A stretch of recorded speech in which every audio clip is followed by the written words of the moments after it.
Pessoal da igreja, com a paz do Senhor. Boa noite a todos. Que bom que vocês vieram. Havia uma expectativa do número de pessoas hoje por conta do feriado. E a gente vê que a grande maioria está aqui hoje. Isso é uma bênção para nós. Eu quero pedir aos irmãos nesta noite que abram a palavra de Deus em Salmos capítulo 68, versículo 6. O tema da nossa mensagem essa noite é Minha família, um tesouro a ser preservado. Quem aqui considera a família um tesouro? Levante a mão. Ei. Ai de você, como diz lá no Goiás, né? Se não considerar sua esposa está aí do lado, seu marido. Se para você não for um tesouro, você está enrolado. Salmos capítulo 68, versículo 6 diz assim: todos acharam? Amém. Deus faz que o solitário more em família. Tira os cativos para a prosperidade. Só os rebeldes habitam em terra estéril. Salmo 107, versículo 41. Vamos dar um bate-pronto aí. Pulem algumas páginas. Todos acharam? Amém. Mas levanta da opressão o necessitado para um alto retiro, e lhe prospera bens, propriedades e dinheiro. Necessitado precisa de quê? Família. Secularmente falando, quem está passando necessidade precisa de quê? De condições, está sem condições.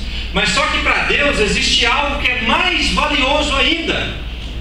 E Ele não diz que vai dar ao necessitado condições financeiras, mas Ele prospera ao necessitado o quê? Famílias. Como rebanhos. No Velho Testamento, a família mais abençoada, a pessoa mais abençoada, era aquela que tinha a família maior. Quer ver um sinal da prosperidade na vida de uma pessoa? Era olhar para a família dela. Por isso que a gente vê mulheres sofrendo quando se viam estéreis. Porque se ela não tinha capacidade de gerar filhos, a família poderia começar a ser vista como amaldiçoada. Quando Deus promete dar algo a Abraão, Ele fala: vou te dar dinheiro, vou te dar terras, vou te dar empresas, vou te dar camelos. Fala isso, gente. Fala o quê? Que daria uma descendência que seria tão incontável como as estrelas do céu. Deus queria dar para Abraão algo que ele considerasse extremamente valioso. O que é algo que Deus considera extremamente valioso? Família.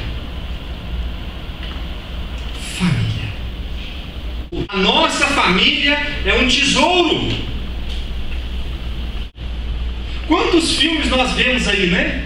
De gente que trabalha demais, que pensa só em trabalho, que só quer trabalhar, só quer ganhar dinheiro, e a família em casa se perdendo. Outro dia eu vi uma história de um cantor sertanejo famoso, não vou citar o nome, todo mundo sabe, não vou citar não, que se separou recentemente. Teve até filme da vida dele, e ninguém sabe quem é. Mas é interessante, gente. Por que eu quero falar especificamente nesse caso? É porque pelo filme a gente via todo o esforço, todo o desejo, toda a paixão para se alcançar sucesso. Abriu mão de tantas coisas, se esforçou de maneira tão grandiosa, deu tudo o que tinha, conseguiu ter sucesso, conseguiu ter dinheiro, conseguiu ter bens, conseguiu ter reconhecimento, fazendas, jatinho, o que o dinheiro pode comprar, mas perdeu a família.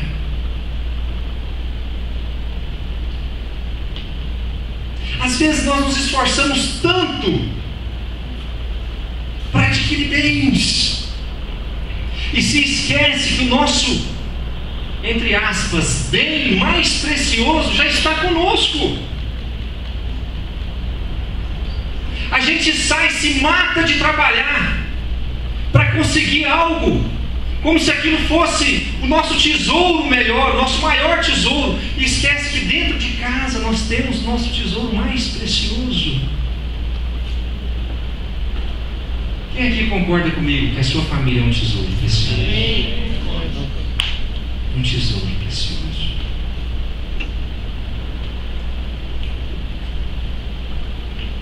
Outro dia eu vi a reportagem de uma mulher. Quem viu aquele assalto que teve lá, acho que em São Paulo, no Rio, do Banco Itaú, do cofre? As pessoas guardavam os bens valiosos em cofres.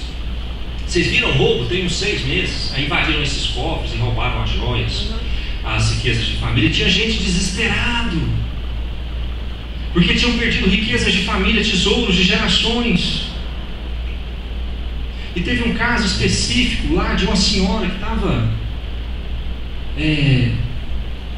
bem desesperada, porque ela disse que guardava aquele tesouro com muita dedicação, e escondia até dos filhos, porque os filhos eram brigados, porque queriam muito aquele tesouro, e ela não sabia como é que ia ser quando morresse, porque aquela era a herança dos filhos, e os filhos já brigavam com ela viva por ele, agora já não tinha mais tesouro para brigar. Eu fiquei pensando, passou a vida guardando um tesouro no cofre, o que considerava ser um tesouro, e perdeu o tesouro que tinha em casa.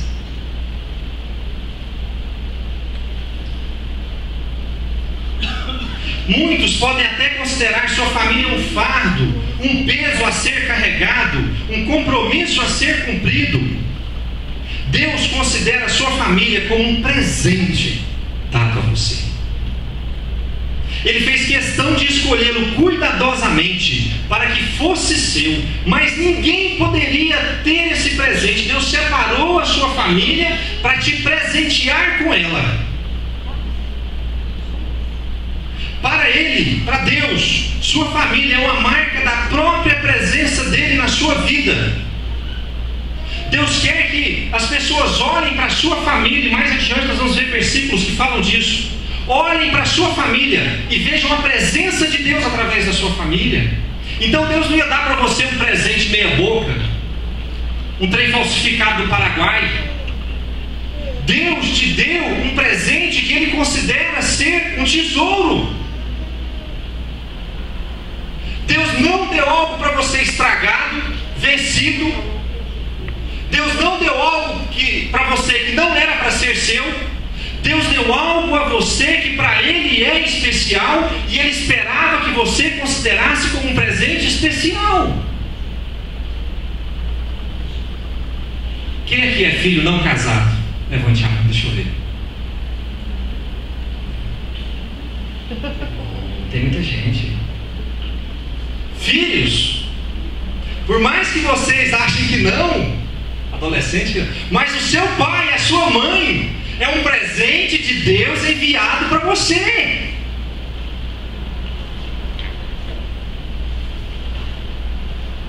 Por mais que a sua esposa seja complicadinha, meu querido, ela é um presente de Deus enviado para você, o seu tesouro.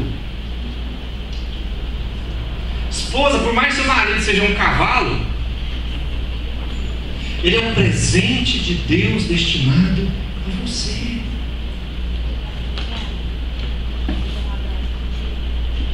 Agora, você sabe o que acontece muitas vezes com os presentes que nós recebemos? Eles vão perdendo a atenção. Quem aqui já ganhou um presente que gostou demais? Levante a mão, deixa eu ver. Que ficou... Nossa, mas você está ruim de presente. Levante mais alto, deixa eu ver.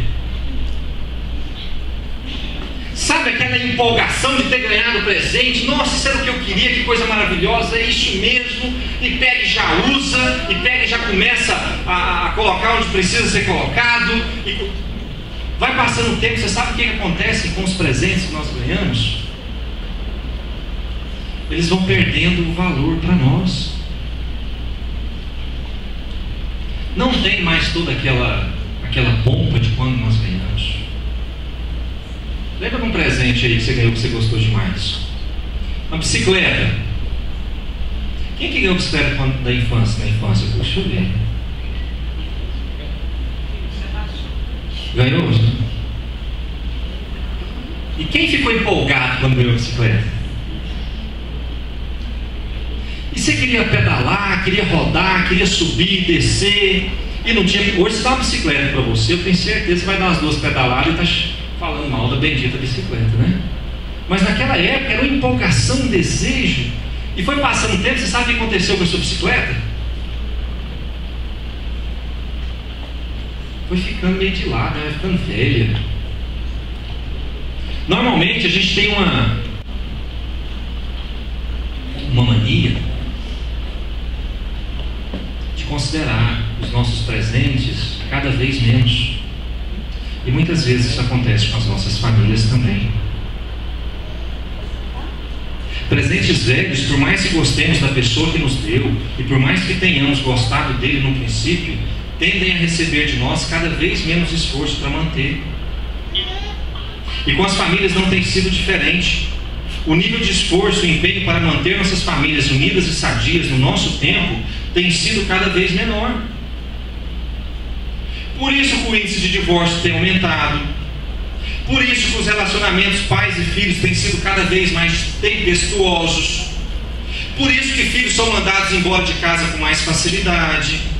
Por isso que os asilos de idosos abandonados estão abarrotados de gente. Tudo isso porque a família tem perdido o seu valor no coração das pessoas. A instituição família, o tesouro que Deus nos deu, tem perdido o valor no nosso coração.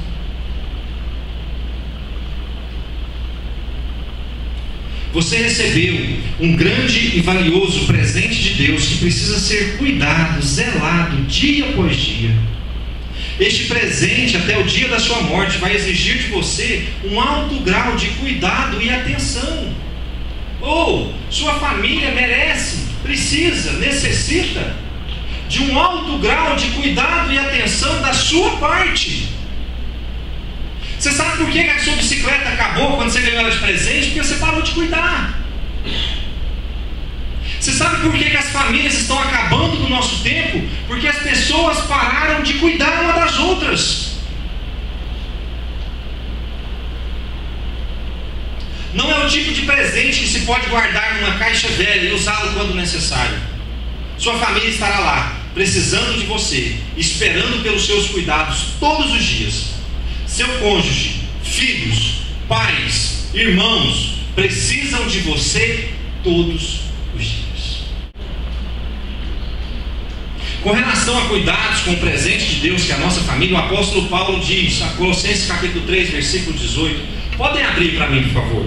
Colossenses capítulo 3, versículo 18.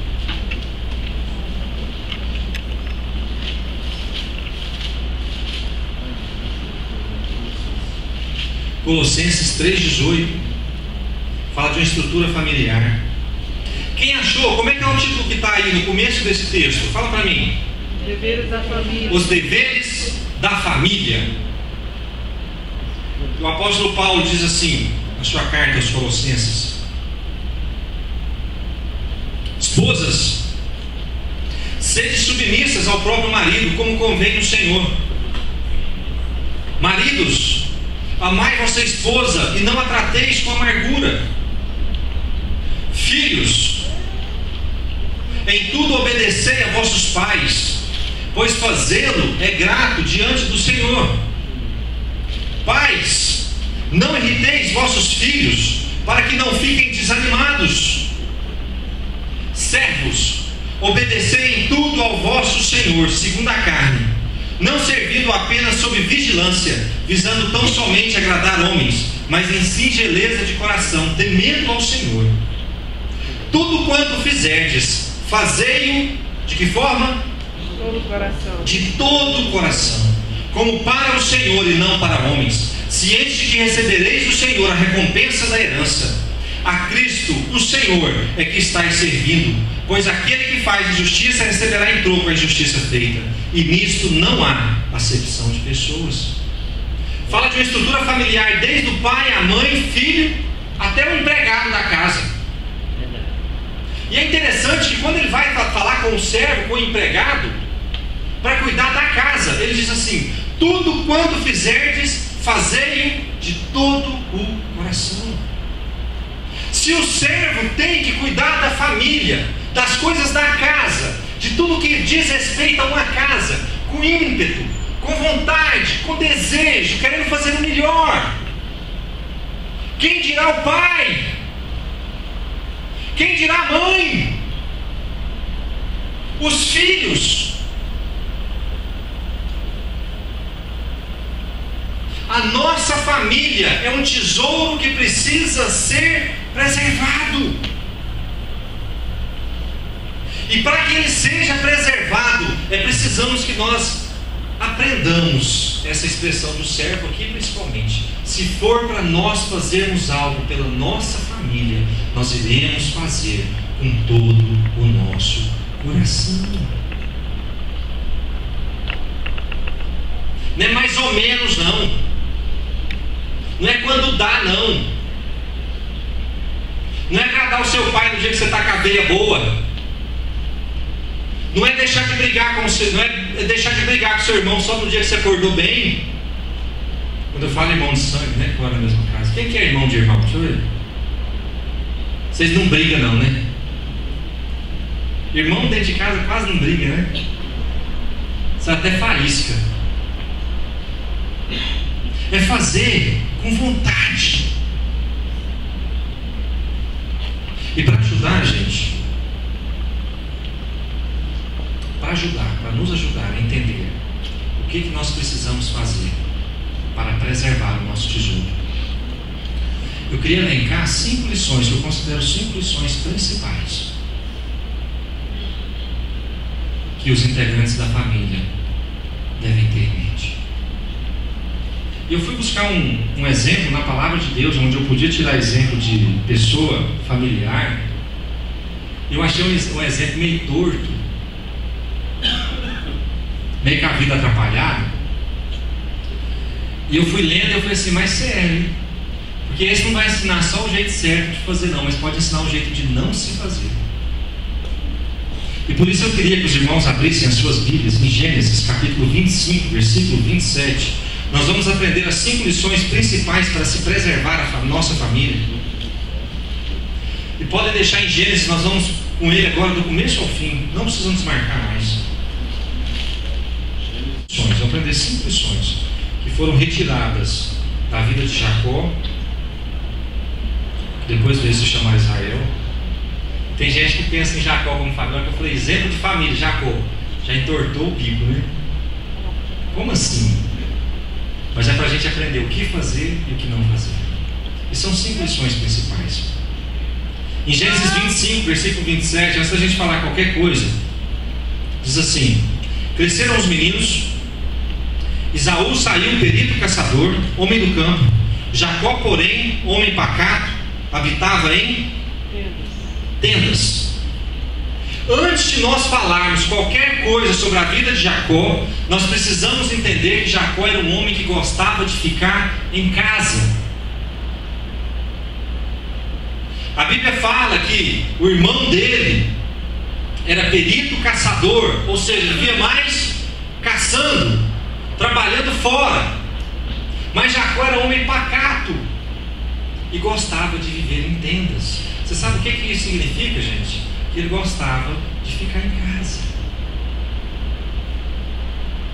Isso é tão verdadeiro que você sabe quem que... Sempre, a mãe e o pai não declaram isso, mas sempre a mãe e o pai têm uma tendência a considerar um filho mais do que o outro. E tem filho rindo olhando para a mãe aí. E como Jacó estava sempre em casa, você sabe o coração dele se ligou, sabe a quem? A mãe. E o coração de Esaú estava ligado ao pai. Mas antes da gente falar qualquer coisa, é interessante a gente aprender que Jacó era homem de família. A Bíblia não fala que ele era preguiçoso e gostava de ficar em casa sem fazer nada. Não fala que ele gostava de ficar na internet ou na televisão. Simplesmente fala que ele gostava de ficar em casa. Esse pacato aí não é defeito, isso é qualidade. no espelho hebraico, tam, que quer dizer perfeito, completo, íntegro, moralmente inocente. Jacó gostava de ficar com a família, ficar com o pai, ficar com a mãe. Vocês lembram quem era Jacó, gente? Jacó era filho de quem? Isaac. Ele era irmão de quem? Esaú. De Esaú. Ele era irmão o quê? Gêmeo. Não era assim, gente? Lembra da história do nascimento deles? Esaú nasceu na frente e Jacó veio atrás segurando o calcanhar de Esaú. Vocês lembram disso? É ele. E aqui fala do crescimento dele e fala que ele gostava de ficar em casa. E a lição número 1 que a gente precisa aprender: para quem quer preservar a sua família, para preservar a sua família em primeiro lugar, você precisa estar presente. Um grave erro de um integrante familiar é achar que a sua presença não é importante. Tem gente que, se nós formos contar as horas que ele passa em casa com a família e as horas que ele passa fora de casa, se ele ganhasse para ficar fora de casa, já estava milionário. O nosso trabalho já nos tira de casa um bom tempo do nosso dia. Mas só que tem gente que mesmo quando está no horário de estar em casa, enche a sua agenda de compromisso, fica cheio de coisa para fazer. A sua presença, pai, marido, esposa, filho, a sua presença dentro de casa para a família é importante. E a pior presença, a pior ausência, é o que nós chamamos de ausência na presença.